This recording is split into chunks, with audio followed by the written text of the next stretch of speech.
Foot.fr, fournisseur officiel de football.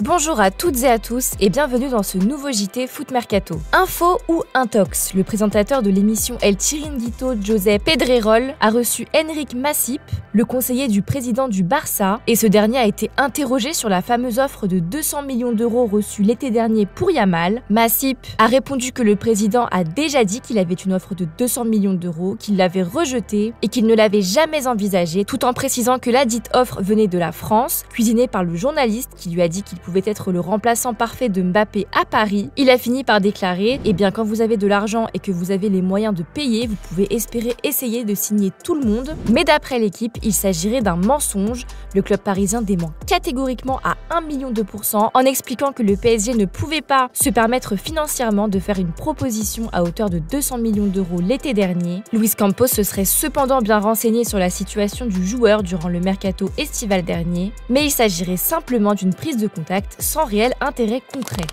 À l'OL, le club a fixé un premier prix de départ pour Ryan Cherki. Initialement sur le marché des transferts l'été dernier, le joueur est finalement resté chez lui, bien décidé à être le maître de son destin. Il a prolongé son bail jusqu'en 2026, avec une année en option jusqu'en 2027 si jamais il est toujours à l'OL à la fin du prochain mercato d'été, mais cela ne devrait a priori pas être le cas. Dans le viseur de la DNCG, Lyon sait qu'il va devoir renflouer ses caisses pour répondre aux exigences du gendarme financier du football français, et justement Cherki fait partie des éléments à forte valeur marchande du club. L'OL a fixé un prix de départ pour les négociations à 30 millions d'euros, nous a-t-on fait savoir. D'autres sources au club nous parlent, elles, d'un montant minimum compris entre 30 et 35 millions d'euros pour essayer de s'offrir le joueur lyonnais. Ce qui est sûr, c'est qu'avec ses récentes prestations, le joueur né en 2003 risque de vivre un mercato d'hiver encore plus animé que le précédent. Le feuilleton ne fait que commencer.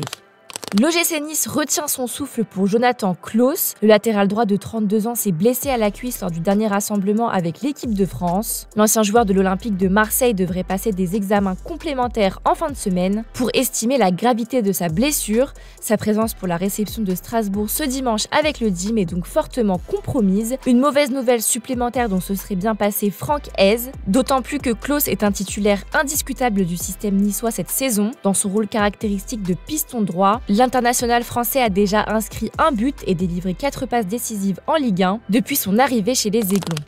C'est officiel depuis quelques jours, Paul Pogba est un joueur libre, ce qui laisse le milieu de terrain de 31 ans dans une situation adorée des footballeurs, celle de l'agent libre qui peut choisir son destin. Justement, vers où se dirige-t-il? La presse italienne laissait clairement entendre au moment de la résiliation du contrat que Pogba était sensible à l'idée de jouer aux États-Unis, lui qui a souvent passé du temps outre-Atlantique. Mais selon ESPN, c'est une destination européenne que Paul Pogba privilégie pour la suite de sa carrière dans un des 5 championnats majeurs, l'Angleterre, l'Allemagne, l'Italie, l'Espagne ou la France. Pas de MLS ni d'Arabie Saoudite pour l'ancien mancunien qui aurait envie de se montrer sous son meilleur jour avec un espoir fou, celui de retrouver l'équipe de France. Plusieurs clubs sont en tout cas prêts à lui donner une chance et sont en contact avec son entourage. Reste à savoir si un club français pourrait avoir sa chance. Zinedine Zidane fait encore parler de lui après son coup de boule sur Marco Materazzi lors de la Coupe du Monde 2006. Dans les colonnes du Corriere della Sera, Gianluigi Buffon a évoqué cette rencontre et le cas de l'ancien milieu tricolore qu'il avait dénoncé auprès de l'arbitre pour son geste à l'époque. « J'ai appelé l'arbitre parce que j'avais peur que Materazzi ne se relève pas. Je venais de stopper une tête de Zidane qui ressemblait à une pierre et il avait failli me plier la main. 30 secondes plus tard, j'ai réalisé, je ne le nie pas, que l'expulsion du rival le plus fort aurait été un avantage et cela l'a été puisque Zizou avait réalisé un mondial monstrueux jusqu'alors. Direction l'Arabie Saoudite avec Neymar qui s'en met plein les poches avec son club d'Al Hilal. Malgré un temps de jeu plus que faible, forcément le Brésilien a de quoi se faire plaisir et il ne s'en prive pas. AS révèle que l'ancien joueur du PSG a décidé de s'offrir un nouveau bien immobilier. Il s'agit d'un luxueux penthouse situé à Dubaï, dans la première résidence by Bugatti au monde. Celle-ci est composée de 182 appartements qui appartiennent aux propriétaires de Bugatti. Le bien de Neymar est estimé à pratiquement 51 millions d'euros. Ainsi, le futur appartement du Brésilien possède une vue panoramique, une piscine, un ascenseur privé, mais également un ascenseur capable d'emmener sa voiture jusqu'à son penthouse. Le joueur qui a inauguré hier la résidence avec son père Neymar Senior devrait récupérer son bien au plus tard en 2027. Mauvaise nouvelle du côté du Bayern Munich pour Joao Palhinha, recrue estivale du club allemand pour apporter encore plus de profondeur dans l'entrejeu bavarois. Le Portugais s'attendait sûrement à des débuts plus appréciables de l'autre côté du Rhin, mais l'ancien de Fulham n'est pas titulaire avec Vincent Kompany et il doit composer avec quelques pépins physiques. Ce mardi, le Bayern a publié un communiqué expliquant que le joueur va être absent plusieurs semaines pour une blessure aux adducteurs, un coup dur pour le Bayern qui s'apprête à affronter le Paris Saint-Germain mardi prochain en Ligue des Champions.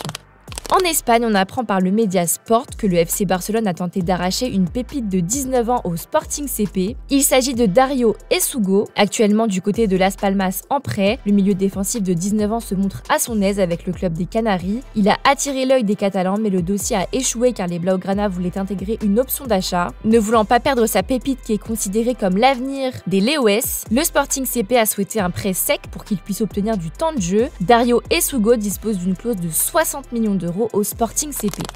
Ce n'est un secret pour personne, mais le contrat de Pep Guardiola avec Manchester City prendra fin le 30 juin 2025. Et depuis qu'il est officiellement entré dans sa dernière année, le tacticien catalan maintient un suspense irrespirable quant à son avenir et un énième rebondissement pourrait avoir lieu du côté de l'Etihad Stadium. Selon les informations de Matteo Moretto de Relebo, Manchester City se montrerait optimiste quant à la prolongation de Pep Guardiola. La décision finale n'aurait toutefois pas encore été prise, mais les négociations se poursuivent et vont de bon train ces derniers jours. En début de semaine, Relebo affirmait que la direction mancunienne n'en pouvait plus d'attendre. Pep Guardiola n'a toujours pas donné sa décision concernant son avenir et Hugo Viana, qui sera cet été le nouveau directeur sportif du club, voudrait cependant savoir assez rapidement s'il pourra compter sur l'ancien coach du Barça. Toujours d'après Relebo, si aucune pression n'est mise sur Guardiola, les délais seraient désormais très courts et le Catalan devrait rendre sa décision aux alentours de la période de Noël, si possible avant le Boxing Day en Première Ligue.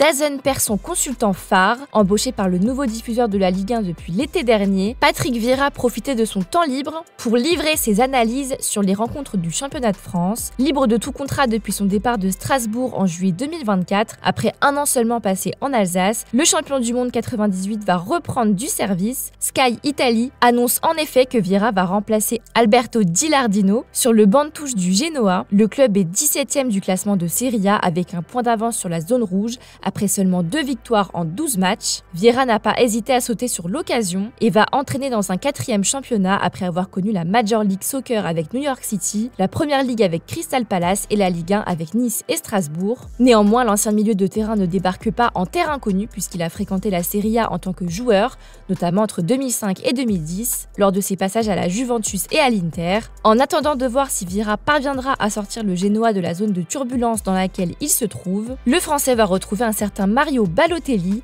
un joueur que Vieira a eu comme coéquipier à l'Inter et à Manchester City, mais qu'il a aussi coaché lorsqu'il officiait à Nice. Le fantasque attaquant italien a fait son retour en Serie A cette saison, mais les derniers échos ne sont pas très flatteurs. Retrouvera-t-il le sourire avec Vieira? Réponse dans quelques semaines.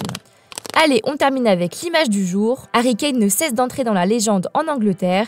Une statue à son effigie a été inaugurée à Londres. Je vous laisse là-dessus. Bonne soirée et à demain pour de nouvelles infos sur Foot Mercato. Here we go. Yeah.